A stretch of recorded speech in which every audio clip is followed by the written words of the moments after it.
ransom note text from Part my phone? 3. Actually, let's see exactly how she would be acting right now. Vitelli. I'm gonna call her and pretend to be someone holding Tyler hostage for ransom.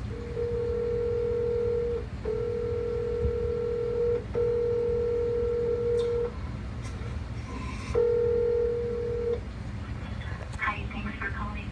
Okay, whatever, it's stupid idea. I had a research project on the history of chemical warfare one year, but for this project, I did all my research on the school computers in the library. The searches included things like most deadly chemical agents World War I, and how does mustard gas affect the body, nerve agent dispersal methods, how much exposure to dangerous gases is lethal. All these searches were completely reasonable for a history paper. What I did not know was that when someone else would use this computer after me, they would be able to see my previous searches. I found this out when, halfway through third period, I was called to the office, and there were two people sitting in there who were Sorry, not school guys. staff. They weren't wearing school uniforms and did not introduce themselves by name. They had a printed document in front of them with every single search I had done on that computer. And when you see how much exposure is lethal printed on a sheet of paper in a room with two unnamed adults, it looks considerably worse than it did in the context of a history assignment. Luckily, I had all the proof that this was just for a school assignment, and they let me go after explaining that. I've never touched a school computer since. They thought I was looking up this information to do something harmful to the school. For once, the confession actually wasn't your fault. This was just bad timing. Also, we need to find out who these two adults who didn't introduce themselves by name were. Was it police?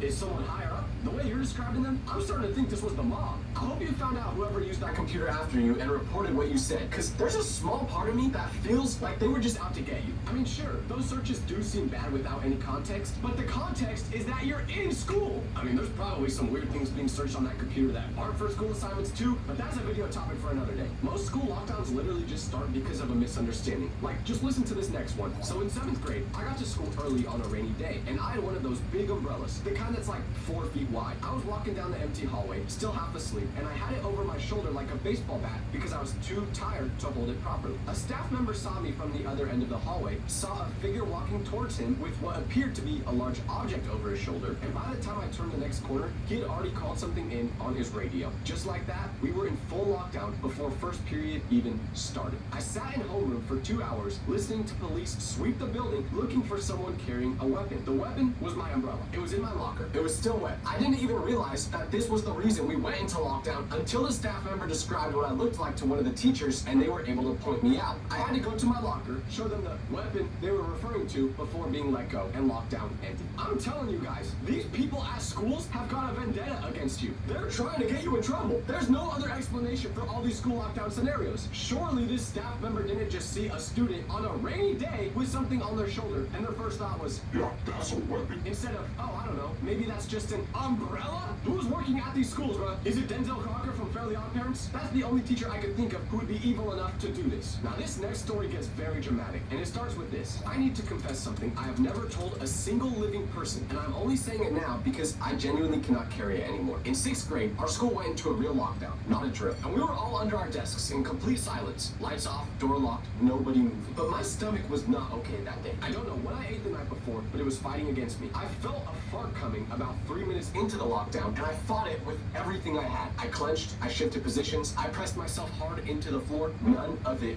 worked. Eventually, the fart came out, and it was not quiet. It was the kind of sound that in any other situation would have gotten a laugh. But in this situation, in complete silence, during a real lockdown, it sounded like a small explosion. My teacher's head spun around so fast, I thought it was gonna come off. And when I looked up, every single person under those desks was staring directly at me with a look of severe anger. So I did the only thing I could do in that moment. I looked directly at the kid next to me and slowly shook my head like I was disappointed in him. He couldn't defend himself. Nobody could say anything. So he took the blame in silence. Wonderful job. Perfectly executed.